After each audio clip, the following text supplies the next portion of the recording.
Jonathan Mitchell was driving home from another late business meeting when he spotted the young woman huddled at the bus stop, clutching a baby against her chest while snow fell steadily around them at 37. Jonathan had built his consulting firm through long hours and careful attention to detail. But tonight, something about the scene at the bus stop made him pull over without hesitation. The woman appeared to be in her mid-20s, wearing scrubs beneath a thin coat that offered little protection against the December weather. Jonathan approached slowly, not wanting to frighten her. "Are you all right?" he asked gently. The woman looked up with exhaustion evident in her eyes. "I am fine," she said quietly, though her shivering suggested otherwise. "Just waiting for the next bus." Jonathan glanced at the bus schedule posted nearby and realized the last bus had already departed for the evening. "Ma'am, I think the buses have stopped running for tonight." The woman's face showed a moment of panic before she regained her composure. "I will figure something out," she said, adjusting her grip on the baby who was beginning to fuss in the cold. "My name is Jonathan Mitchell," he said, kneeling down to her eye level. "You and your baby are going to freeze out here. Please let me help." The woman studied his face as if trying to determine whether he could be trusted. "I am Rachel Santos," she said finally, "and this is my son, Miguel.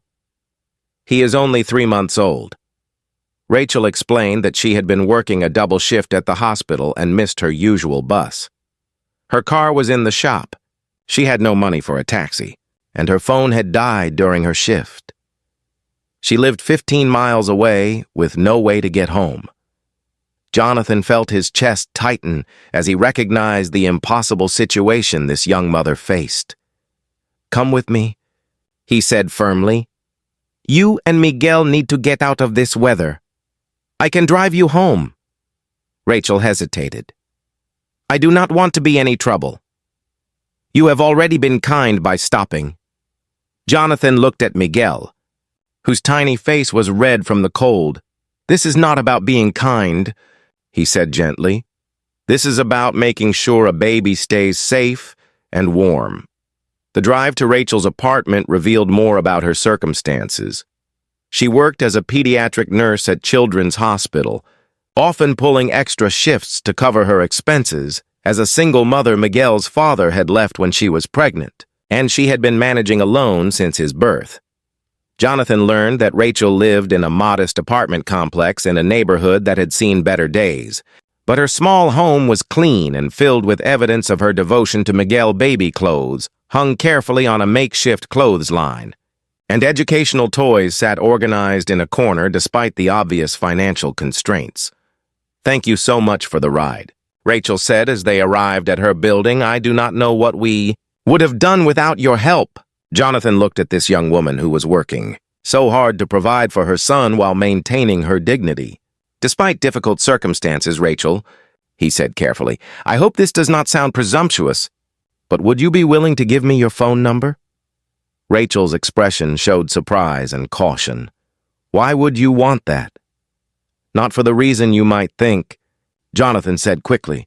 "I own a business consulting firm, and we have been looking for someone to help with administrative work, scheduling, and client communications. The position offers flexible hours and benefits, including health insurance." Rachel stared at him in disbelief. "You would offer me a job based on meeting me at a bus stop?" Jonathan chose his words carefully. "Rachel, in the past hour, I have seen someone who works double shifts to support her child, who maintains professional composure under stress, and who puts her baby's needs above her own comfort. Those are exactly the qualities I value in an employee." 3 months later, Rachel had proven herself invaluable at Mitchell Consulting. Her nursing background gave her unique insights into healthcare clients. Her organizational skills streamlined office operations, and her natural empathy made her excellent at client relations. More importantly, the flexible schedule allowed Rachel to balance work with Miguel's needs, and the health insurance provided security she had not known since his birth. Jonathan had also arranged for on-site childcare, understanding that single parents needed practical support rather than just sympathy. When Jonathan finally asked Rachel to dinner after 6 months of working relationship had evolved into genuine friendship, It was with full understanding that any romantic involvement had to enhance rather than complicate her life as Miguel's mother. "I know this changes our professional dynamic," Jonathan said as they sat in his office after hours while Miguel slept peacefully in his carrier. "But Rachel, you and Miguel have brought something to my life that I did not." "No, I was missing." Rachel looked at this man who had seen her at her most vulnerable moment and offered opportunity, rather. "Then pity you rescued us from that bus stop," she said softly. "But more than that, you gave me the chance to build a stable life for Miguel." Their relationship developed slowly and thoughtfully.